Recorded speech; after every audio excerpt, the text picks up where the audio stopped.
Alright everybody, this is going to be part 3. We had to stop the other video because we were already like 35 minutes, and out here where I'm at, I think it's going to take like 6 hours to load that video. The first video we loaded, it had several hours on it, but we went to my buddy Chris's house, and while we were gone, it uploaded in like 30 minutes. Because if we drive up the road 20 minutes or so, the internet's just so much faster, it goes faster. But we done the port now. We're gonna chamfer the edge of the ports. I'm gonna show you how to chamfer them so your rings don't catch, and then we're gonna go from there. I don't know how long this video is gonna be. It might not be as long as the other ones. We've got a lot of other work to do. We may not do it all tonight because we still got to do the muffler, and there's gonna be some extra stuff on that. We're not even 100% sure what we're gonna do to it, but I'm gonna show you a little bit of port chamfering right quick if you want to watch it. Let's have fun. Get the light up here.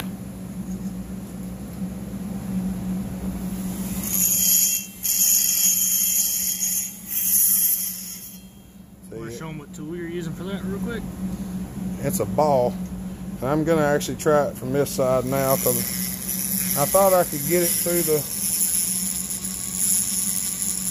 mouth of the port, but the mouth of the port is so long.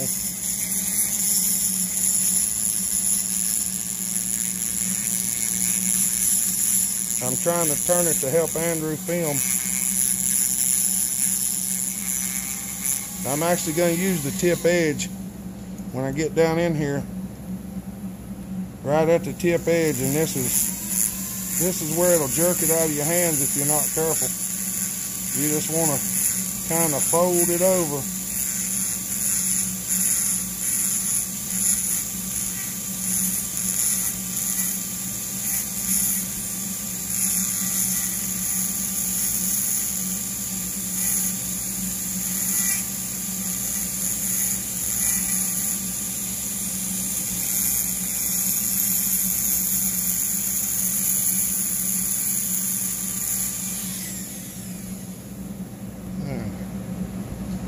Still pretty sharp right there.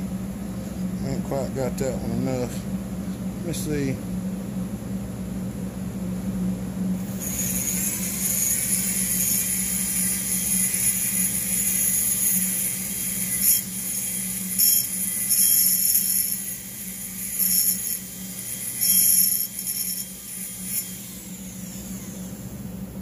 Oh yeah, that's much better. You probably ain't gonna be able to see this, but I'm gonna try to hit this right here because I can't see it the other way.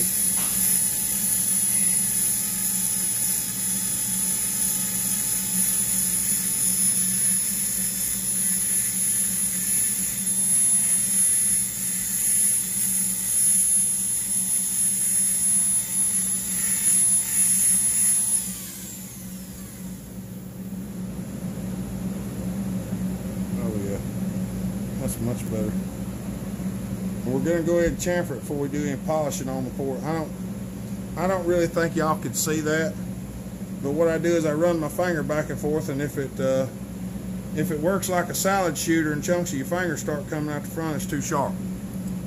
So don't just ram your finger down in there and push on it, because they can be sharp enough to really cut you. This one I think might be a little bit easier.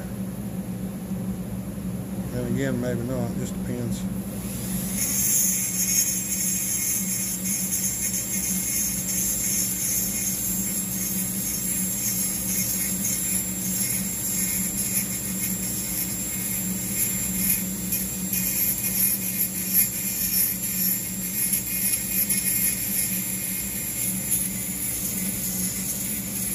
I know somebody's gonna holler, "You're cutting the top of the intake port, you can't do that." Well, you can. It's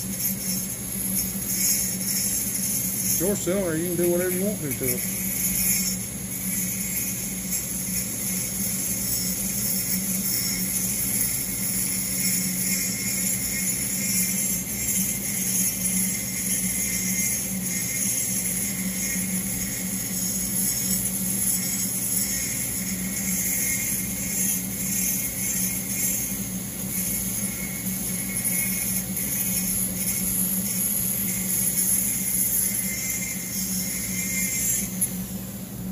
The main thing is you get that edge broke.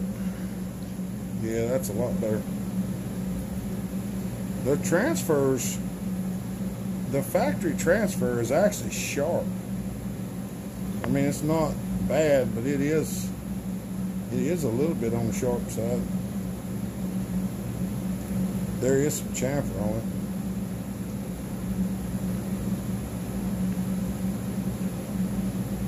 Alright. I think that'll do for that. Now, let me see the air hose just a second.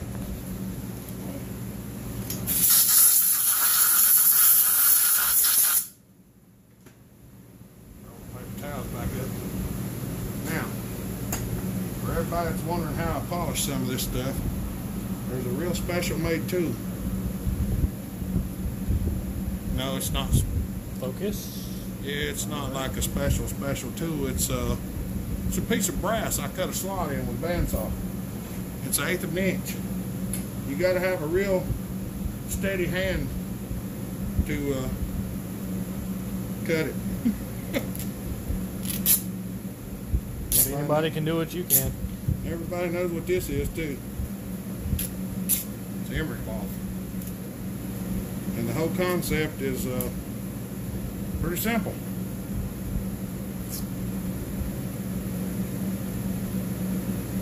Let's see. It's gotta be this one.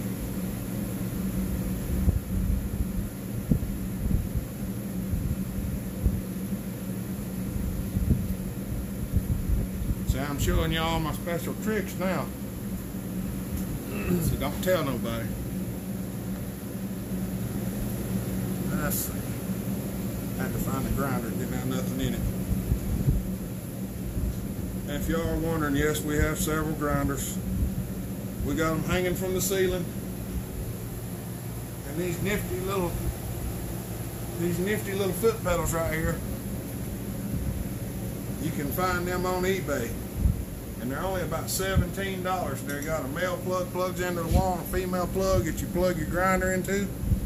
Then you just turn your grinder wide open, and as you step on the pedal, it spins the grinder. And they work extremely well for porting. I'm gonna fold this over and try to wedge it down in here because it's a little bit loose. Having dexterity in your fingers is helpful. So if you don't have to have arthritis, don't get any. Because it doesn't make things easier. I don't know whether I ought to show y'all this or not, because y'all gonna look at it and go, wow, I wasn't expecting that.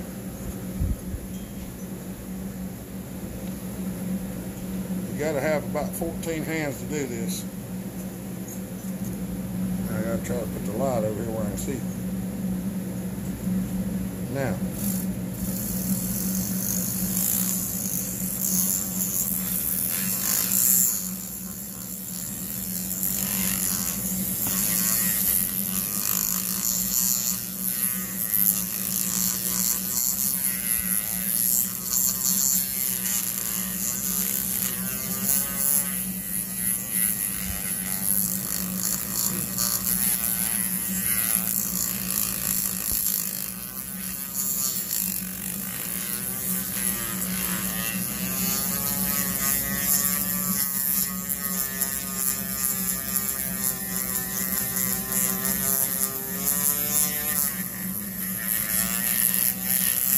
let's try to keep your speed down on this emery cloth or it'll beat it to death. It's actually kind of hard to do.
this is where you see imperfections. You got two choices. You either try to grind them out or just let them be imperfections. And on this cylinder, we're probably going to let some of them just be imperfections.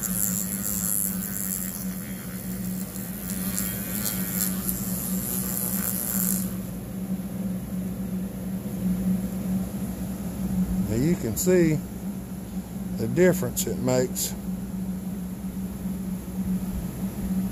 But some of those pieces are down in there real fine. I really would like to get them out.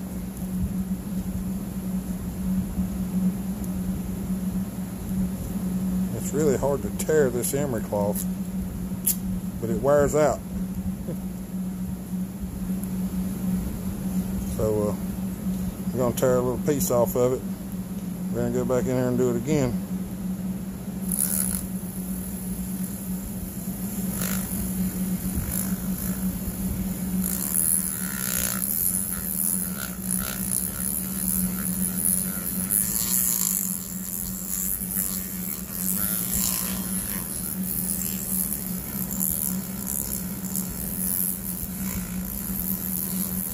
There we go. Got a little more funnel shape down there on the end, so it'll get in there a little deeper.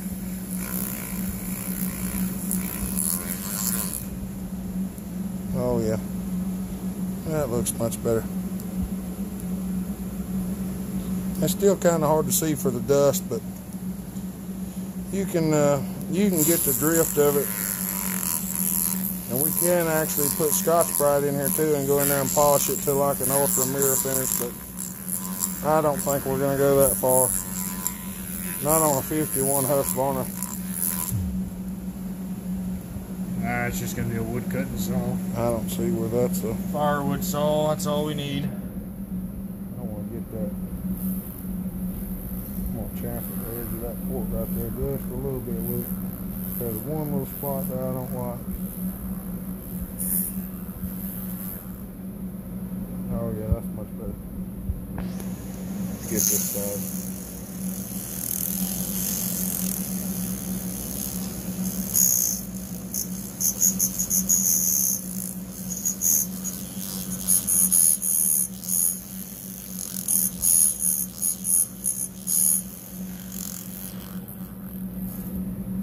Oh yeah. Yep, I like that a lot better. Now, I'm going to go just in the intake side just a little bit, but we're not going to polish the intake side. We're just going to go in there and knock it down a little bit.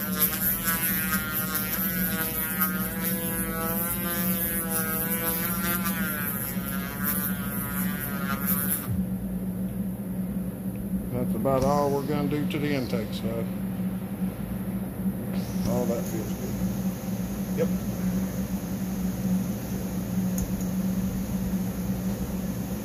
Well, that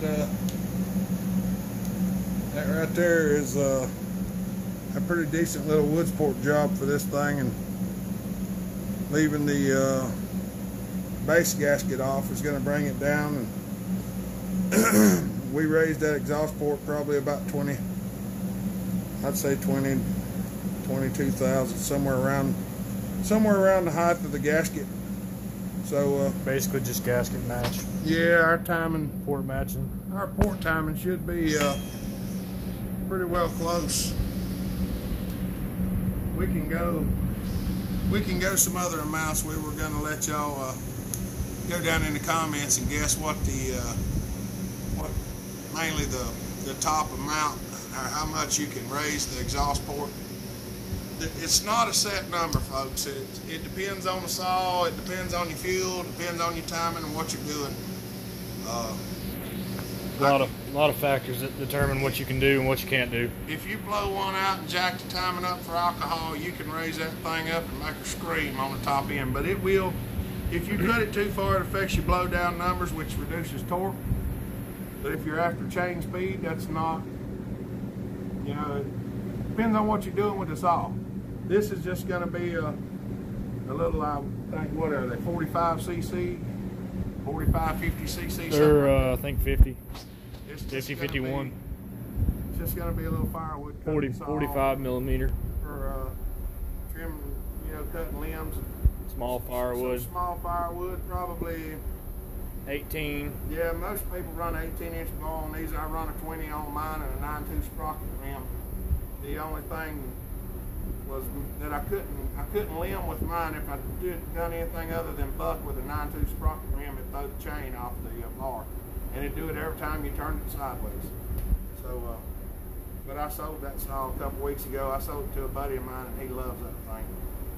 And I guess this will conclude part 3 of this video. When we start back, we're going to work on the muffler modding. Yeah, we got to do the muffler mod, and we think the intake plate that slips on the cylinder, it looked like they'd stripped those out. We either got to order one, or if we've got the bolts, we may just thread that plastic and put helicals in it, because I got some long helicals for 5 millimeter, and if we've got 5 millimeter screws, we might just do that and put regular bolts in instead of wood screws to make it what I think is more reliable. Or I could make steel inserts and put them in from the back, because we do have a lathe. We can pretty much do whatever we want to. We just have to decide whether it's worth doing or not. But we're going to cut this video off now, and I don't know exactly when we're going to finish it. This is going to be part 3. We're probably going to have a 4, maybe a 5, and it might be a week or so before we get this one done. We got a lot of 1010s to do, a 395, Husqvarna, an ASP81, and I'm not even sure what else. There's a pile of stuff around here. We're going to try to film as much as possible. We can film all day long for 2 weeks and never catch up. We wouldn't run out of stuff to do. That's why it's so hard for me to do a lot of filming. We're doing some of this filming on Saturday and at night, because I work Monday through Friday all day long. So y'all keep watching, we'll keep making, and we'll see you the next time. Goodbye.